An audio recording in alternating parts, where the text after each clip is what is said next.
आजाद हो गए। क्या हम लोग 15 अगस्त 1947 को आजाद हुए? अगर जो हम भी आजाद हो गए होते तो आज सुविधाएं हैं।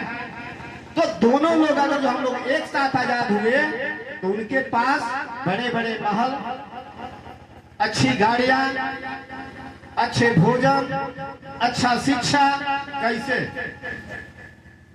कैसे ये चीज जानने की जरूरत है। 15 अगस्त 1947 को क्या होता है? जब 15 अगस्त 1947 से पहले इस देश में शासन कौन कर रहा था? अंग्रेज। इस देश में 15 अगस्त 1947 से पहले शासन अंग्रेज कर रहा था। अंग्रेजों से पहले कौन शासन कर रहा था? इस देश में अंग्रेजों से पहले शासन कौन कर रहा था? मुगल। और मुगल से पहले इस देश में शासन कौन कर रहा था? जब भारत में मुगल नहीं आए थे तो कौन कर रहा था? इस देश में उससे पहले जो सबसे पहले विदेशी इस देश में आया, उस देश यूरेशिया से, उसका नाम है ब्राह्मण, जिसको आर्य कहा जाता है। जिसको आर्य कहा जाता है। भारत में ब्राह्मण राज कर रहे थे तो उस समय मुगल आए और मुगलों ने किसको हराया? ब्राह्मणों को। और ब्राह्मणों को हरा के मुगलों ने राज किया। हम उस समय भी गुलाम थे और आज भी गुलाम हैं। उस समय भी गुलाम थे और आज भी गुलाम हैं। जब मुगलों ने इस देश में शासन किया तो जो यूरेशियन ब्राह्मण विदेशी जो हैं, इस मुगलों के शासन काल में ये लोग अपना प्रशासनिक अधिकार लिए थे। प्रशासन में अधिकारी हुआ करते थे। जैसे आप सुने होंगे अकबर बीरबल की कहानी, आप सुने होंगे। अकबर कौन था? हिंदू या मुसलमान? हिंदू था या मुसलमान? मुसलमान। बीरबल कौन थे? ब्राह्मण। तो अकबर के यहाँ क्या कर रहे थे? मंत्रिमंडल संभाल रहे थे। और किसी भी देश का जो राजा होता है, उस राजा से ज्यादा पावर मंत्री का होता है। होता है कि नहीं? होता है ना? जब मुगलों को अंग्रेजों ने हराया और आकर इस देश पे शासन करना शुरू किया, तब भी हम लोग गुलाम थे। तो हम लोग 3 पीढ़ी तो दिखाई दे रहा है। ब्राह्मणों को मुगलों ने गुलाम बनाया, मुगलों को गुलाम बना के अंग्रेजों ने शासन इस देश पे किया, और 3 लोग शासन करते रहे इस देश में। अंग्रेज भी उस समय थे, कुछ मुगल भी थे, बाकी तो चले गए। बल्कि में जो सबसे पहले विदेशी आया था वो मुगल काल में भी था, अंग्रेज काल में भी था। और आज जो आप कहते हैं कि हम आजाद हो गए 15 अगस्त 1947 को, आज भी हो है कि नहीं है? 15 अगस्त 1947 को एक अंग्रेज नाम का विदेशी इस देश को छोड़ के जाता है, और दूसरा जो सबसे पहले विदेशी इस देश में आया था वो इस देश का शासक बन जाता है। इस देश का शासक बन जाता है और हमारी गुलामी बरकरार रहती है। जब कांग्रेस नाम की एक पार्टी है अभी देश में, काफी दिनों तक इस देश पे शासन किया। जब कांग्रेस नाम की पार्टी के जो कोर कमेटी होती है उसका जब चुनाव हुआ तो भारत के मूल निवासी सरदार वल्लभ भाई पटेल जीते थे। इसमें पर में गांधी के बदमाशी से शासन सत्ता पर बैठा कौन? भारत का पहला प्रधानमंत्री कौन? पंडित जवाहरलाल नेहरू। नहीं जीते। अगर जो कांग्रेस के लोग भी चाहते थे कि सरदार वल्लभ भाई पटेल, पर हम लोगों के साथ बेईमानी हुआ और जो यूरेशिया से विदेशी ब्राह्मण आए थे वो 15 अगस्त 1947 को इस देश पे शासन करना शुरू कर दिए। आज हम लोगों को प्रचार करके बताया जाता है कि हम लोग 15 अगस्त 1947 को आजाद हो गए। आजाद कौन हुआ? ब्राह्मण। और आजादी का जश्न कौन मनाता है? हम लोग। अरे वो तो मनाएगा ही ना। मुगलों से भी वो मुक्ति पा गया, अंग्रेजों से भी मुक्ति पा गया, हम लोग कहाँ गए भाई? हमको तो जो पहले गुलाम बनाया था वो आज भी है कि नहीं? उसके बाद लोकतंत्र लागू हुआ और लोकतंत्र में हमको बताया जाता है, अभी आज लगभग 11 साल लगभग हो गया इस देश में प्रधानमंत्री नरेंद्र मोदी जी को। तो नरेंद्र मोदी जी जब शासन सत्ता में नहीं थे तो उससे पहले आप किससे परेशान थे? किससे परेशान थे? 2014 के चुनाव में लोग कहते थे इस देश का सबसे भ्रष्ट अगर जो कोई पार्टी है तो कांग्रेस है। यही ना बताते थे लोग। अच्छी पार्टियों के हम लोगों ने शासन सत्ता में लाया और आज की हमारी स्थिति क्या है? जो 11 साल पहले अच्छे थे आज सबसे ज्यादा बुरे हैं। आज हम लोग लगे हुए हैं, पूरे देश के लोग विरोध कर रहे हैं कि सबसे खराब पार्टी बीजेपी है, सबसे खराब पार्टी बीजेपी है। अब हमारे दिमाग में क्या है कि बीजेपी को हराना है तो कांग्रेस को लाना है। 11 साल में जो पहले बदमाश था आज अच्छा हो गया क्या? हो गया। तो इस देश में हमारे दिमाग में डाल दिया गया है कि बीजेपी को लाना है तो कांग्रेस को भगाना होगा और कांग्रेस को भगाना है तो बीजेपी को लाना होगा। अरे एक ब्राह्मण को भगाना है, दूसरे ब्राह्मण को लाना है और दूसरे ब्राह्मण को भगाना है तो पहले वाले ब्राह्मण को लाना है। तो हमारा समस्या समाप्त होगा क्या? होगा? बिल्कुल नहीं होगा। जब भारत के मूल निवासी शासक बनेगा तब जाके हमारा समस्या हल होगा। और इतिहास गवाह है कि जब जब इस देश पे भारत के मूल निवासियों ने शासन किया यह देश सोने के चिड़िया कहलाया। आप इतिहास को पढ़ सकते हैं। मैंने विदेशी ब्राह्मण यूरेशिया से जो है इस देश को भिखारी बना दिए। आज जो हमारे पूर्वजों ने जो अखंड भारत बनाया था आज ब्राह्मणों ने उसको खंड खंड बना दिया। आज भारत 15 टुकड़ों में बटा हुआ है और फिर इनको ये कहते हैं कि कभी हमें पाकिस्तान से खतरा है, कभी चाइना से खतरा है, कभी बांग्लादेश से खतरा है। बताते हैं ना। तो मैं पूछना चाहता हूं, जिस समय पाकिस्तान, चाइना, ये सारे जो हमारे अड़ोस पड़ोस के जो देश हैं, चाइना को छोड़ दिया जाए तो जब हम अखंड भारत के निर्माता थे, जब हमारा पूरा देश में सोने का चिड़िया कहलाता था, उस सोने का चिड़िया को समाप्त करने वाला कौन है? ये जानकारी रखना हम लोगों को जरूरी है। वो कौन लोग हैं जो हमारे पुरखों को चारपाई पर नहीं बैठने देते थे, ये जानना जरूरी है। वो कौन लोग हैं कि जो हमारे बेटी बहनों को अधनंग रखते थे, ये जानना जरूरी है। वो कौन लोग हैं जो हमारे पूर्वजों को पढ़ने नहीं देते थे, ये जानना जरूरी है। ये कौन लोग? ये क्या आप लोगों को जानकारी है? बाबा साहब डॉक्टर अम्बेडकर पूरे जीवन भर किससे लड़ रहे थे, ये हमको जानना होगा। ज्योतिबा फूले अपने जीवन भर किससे लड़ रहे थे, ये जानना जरूरी होगा। राष्ट्रपिता ज्योतिबा फूले से संत कबीर, रविदास और तुकाराम, तमाम ऐसे महापुरुष, चंद्रगुप्त मौर्य से लेकर सम्राट अशोक और भगवान बुद्ध से लेकर आज के सिस्टम में जो हम लोग लड़ रहे हैं, तो किससे लड़ रहे हैं? हम 85% मूल निवासी समाज के लोग किससे लड़ रहे हैं? तो आपको पता चलेगा, वही 3.5% ब्राह्मण जो यूरेशिया से आए थे, वही 3.5% ब्राह्मण हमारा समस्या है। इस समस्या का हल करने के लिए तरीका क्या है इस देश में? आप लोगों ने देखा बिहार के चुनाव में लोगों को बहुत उम्मीद था कि अब की सरकार वहां बदलेगा, हमारा समस्या हल हो जाएगा। क्या बदलाव हुआ? नहीं हुआ। नहीं हुआ। क्यों? कि जो विदेशी ब्राह्मण है सिस्टम पे कब्जा किया हुआ है। आप जीत रहे, आपको हरा दिया जाएगा। क्या करेंगे आप? आज भी 94% जमीन उन लोग विदेशियों के हाथ में, 94% जमीनों पे कब्जा है। तो आप 1947 में जब आजाद हो गए तो 94% जमीन उन विदेशियों के हाथ में कैसे है? आप भारत में जाति के नाम पर, आपको बता दूं, जाति के नाम पे आपको जमीन दिया गया है। अगर जो हम 85% के लोग हैं, हम कुशवाहा समाज से हैं तो थोड़ा से ज्यादा है, यादव जी है थोड़ा से ज्यादा है, कुर्मी है थोड़ा से ज्यादा।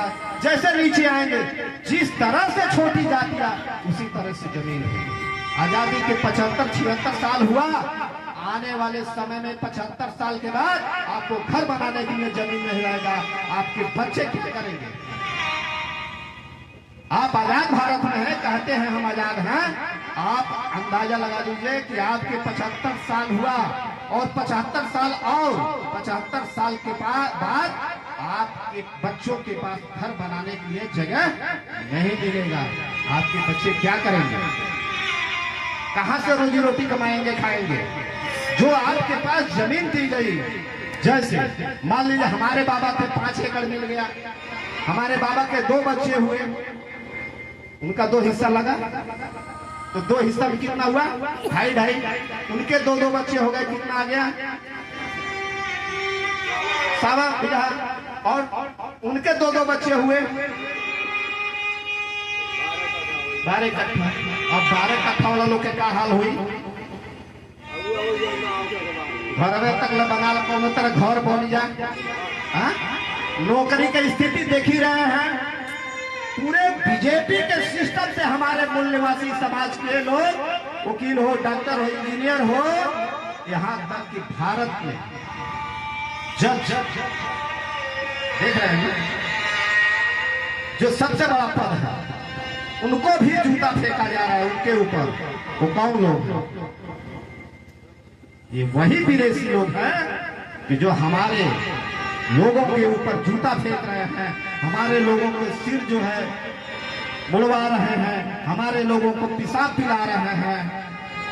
कभी आप लोग ऐसे इतिहास में नहीं पाए होंगे कि हमारा 85% मूल निवासी किसी ब्राह्मण को पकड़कर और उसको पेशाब पिलाया हो, उसका मूड़ी छिला। कभी ऐसा किया है? नहीं किया है। पर इतने असभ्य लोग हैं, और उन असभ्य लोगों को हम लोग क्या करते हैं? दान दक्षिणा सब देते हैं, दरवाजे पे बुलाते हैं, और सबसे बड़ी बात है जो इन लोगों ने प्रचार किया मतदान। मैं साथियों में कहना चाहता हूं कि दुनिया में कभी मतदान मत करना। वो दान नहीं है, वो मत अधिकार है आपका। उससे आप राजा बन भी सकते हैं और राजा बना भी सकते हैं। ये पावर बाबा साहब डॉक्टर अंबेडकर का संविधान ने दिया है, और ये संविधान है तो आप कुर्सी पर बैठे हैं, ये संविधान है तो मैं माइक में बोल रहा हूँ। संविधान नहीं रहेगा कि विदेशी ब्राह्मण हमको जीने नहीं देंगे। आज तो क्या संविधान नहीं रहेगा तो हमको जीने देंगे? जब भारत में संविधान नहीं था, हमसे अच्छे कुत्ते भी थे, कुत्ते भी थे साथियों। इसलिए कि हमारे समाज के लोगों को तालाब के पानी नहीं पीने दिया जाता था। आज हमारा समाज यारों का पानी पी रहा है कि नहीं? आप शादी ब्याह में जाते हैं तो पानी नलका का चलता है क्या? बिल्कुल नहीं चलता। आरओ के पानी लगा होता है। और यही 15 अगस्त 1947 से पहले क्या होता था? गढ़ा का पानी, तालाब का पानी कौन नहीं पीने देता था? वही विदेशी ब्राह्मण। तो हम लोगों को अपने दुश्मन को नहीं भूलना चाहिए, इसलिए कि कभी हम लोगों ने भेदभाव नहीं किया। हम दुश्मन को भी अपने दरवाजे पर बैठाते थे, पांव लाते थे, पैर छूते थे, और वो हमको आशीर्वाद देते थे, फिर भी हमारा वो लोग शोषण ही करते। हम लोगों ने कभी नहीं सोचा कि इनका शोषण करना है, हमारे पुरखे भी नहीं सोचे, पर उन लोगों का जो सोच है वो कभी अब तक नहीं बदला, अब तक नहीं बदला है। आज के समय में आप देखे होंगे, कहीं घोड़े पे चढ़ने पे हमारे समाज को पीटा जाता है, तो कहीं पर जो है पढ़ने के लिए पीटा जाता है। दिल्ली का मामला ही सुने थे कि घड़ा छू लेने पर ही मार डाला गया। ये कौन लोग? तो ये विदेशी वही लोग हैं। और भारत में जितने विदेशी आए, सबसे खतरनाक विदेशी अगर कोई है, ब्राह्मण है कि नहीं? है ना? तो हम लोग उससे आजादी लेना चाहते हैं कि उसका गुलामी करना चाहेंगे? आजादी चाहिए ना, आजादी का कोई रास्ता होना चाहिए। कैसे आजादी लेंगे? आजादी का आंदोलन पूरे देश में वाम से चला रहा है, आप लोगों को जानकारी होगा। वाम से पूरे देश में आजादी का आंदोलन चला रहा है। और आजादी का आंदोलन जब पहले हम लोग प्रचार करते थे तो लोग कहते थे अरे हम तो 15 अगस्त 1947 को आजाद हो गए। बाप से बोले पागल हो गए हैं क्या, अब कौन से आजादी का आंदोलन चलेगा? तो हम लोगों ने लोगों को जब समझाना शुरू किया, बताना शुरू किया, आज हमारे लोग समझ रहे हैं। इसलिए कि दिखाई दे रहा है कि आज भारत में संविधान है तो हम लोग का ये हाल हो रहा है। और संविधान न रहे तो क्या होगा? और दुश्मन क्या कह रहा है? संविधान को मिटाना है, आज नहीं। और जिन लोगों से हम लोग उम्मीद रखे हैं, जो पूना पैट वाले हैं, पूना पैट आप लोग पढ़े? बाबा साहब के साथ पूना पैट हुआ, गांधी ने करवाया था।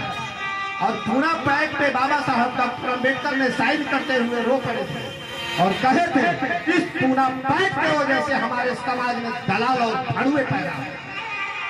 जो चुनाव जीत के जाते तो हैं, पर वो समाज का सिर्फ भड़ुआगिरी करते हैं, दलाली करते हैं, हक की बात नहीं करते हैं। मेरे समाज के बहुत सांसद और विधायक हैं, मगर ओबीसी के 52% आरक्षण, 52% ओबीसी को 52% के जगह पर 27% दिया गया और 27% भी अभी नहीं पूरा हुआ, और उसमें क्रिमिनल ले दिया गया। और जो लोग आरक्षण का विरोध करते थे, जो कहते थे कि आरक्षण से कोई अगर जो मास्टर बनता है तो सही पढ़ा नहीं पाता है, डॉक्टर बनता है तो सुई लगाना नहीं आता है, ड्राइवर बनता है तो गाड़ी चलाना नहीं आता है, बगैर मांगे हुए यही बीजेपी की सरकार ने 10% आरक्षण दे दिया और चुप करके बैठे हुए हैं। और आज हमें क्या कहते हैं? आरक्षण वाले तो कुछ कर ही नहीं करते, नालायक। अरे तुम्हारे दादा परदादाओं के सामने 2000 वर्षों से आरक्षण है। इस देश को तुम सोने के चिड़िया नहीं बना पाए, पर उसके पहले जब हमारे दादा परदादा इस देश पे राज कर रहे थे तो दुनिया में विश्व गुरु का दर्जा दिलवाने के काम बुद्ध ने किया था। इस देश को सोने के चिड़िया का जो नाम मिला वो चंद्रगुप्त मौर्य सम्राट अशोक के समय में मिला। तो हमारे दादा परदादा आरक्षण वाले थे क्या? नहीं, आरक्षण तो तुम्हारे पास है ना, मंदिरों में आरक्षण तुम्हारे पास। अभी चले जाओ सारी स्कूलों में जाओ तो 1-2 पंडित जी मिल जाएंगे, बड़े बड़े पदों पर पंडित जी हैं। देश की स्थिति क्या है? तो सारे मिला जुला के साथियों, इस देश में एक ही रास्ता है, चुनाव से आप कुछ नहीं कर पाएंगे। और जिससे आप उम्मीद रख रहे हैं कि आपका नेता आपका भला कर देगा, बिल्कुल नहीं कर पाएगा। भला करना होता तो उनसे ज्यादा सांसद और विधायक हम लोग चुनाव जिता के भेजे हैं कि नहीं भेजे हैं? तो क्या हमारा भला हो रहा है? आज भी हम पीटे जा रहे हैं, आज भी हमारा सिर मुड़वाया जा रहा है, आज भी हमारे बच्चों को मारा जा रहा है, आज भी स्कूलों में भेदभाव हो रहा है, आज भी स्कूलें बंद कर दिए गए। क्या हमारे सांसद विधायकों ने बोला? नहीं बोला। यही वो पूरा पैट वाले हैं। तो इन पूरा पैट वालों से बचना होगा और आप लोगों की अपनी लड़ाई स्वयं लड़ना होगा। कौन सही है कौन गलत है? जो सही है तो नेता का हरा भरा खेती होता है, और वही जनता जब जागृत हो जाती है फिर नेता उनके पीछे घूमता है। आप गांव में देखे होंगे कुछ लोग ऐसे होते हैं कि नेता आता पहले उनके घर पहुंचता है। क्यों पहुंचता है? इसलिए कि आपके गांव में सबसे जागृत व्यक्ति है, इसलिए उसके घर पहुंचता है। और जब वहां जाता है तो वो बस वही डीलिंग हो जाता है कि पूरा गांव हमारा ही है और हमारे कहने पे लोग दे देंगे। तो कोई काम होगा तो उसका होगा कि नहीं होगा? अगर जो आप भी जागृत होते तो आपको भी दरवाजे पर लोग आते और आपकी बात मानी जाती। तो जागृत होने की जरूरत है। जहाँ के लोग जागृत हैं उनका काम आज भी हो रहा है, पहले भी होता था। तो लास्ट में मैं 3 बात कह के समाप्त करता हूं। पहला कि जब भी किसी भी पार्टी से कोई विदेशी चुनाव लड़ने आता है तो आप वोट करना बंद कर दीजिए, किसी भी पार्टी से हो। दूसरा, आपके दरवाजा पर अगर जो भीख मांगने आता है तो भीख देना बंद कर दीजिए। तीसरा, जो आपके दादा परदादा का सम्मान नहीं करता है उसका सम्मान करना बंद कर दीजिए। इसलिए कि जब हम आपको चाचा नहीं कहते हैं तो आपको बाबू कहने का कोई अधिकार नहीं है। इसलिए कि आप भी मानव हैं और हम भी मानव हैं। इसी के साथ मैं अपनी बात समाप्त करता हूं। आप सभी लोगों को संविधान दिवस के अवसर पे हमारे राष्ट्रीय पिछड़ा वर्ग मोर्चा की तरफ से ढेर सारी बधाई, ढेर सारी हार्दिक शुभकामनाएं एवं नमो बुद्धाय, जय भीम, जय मूल निवासी।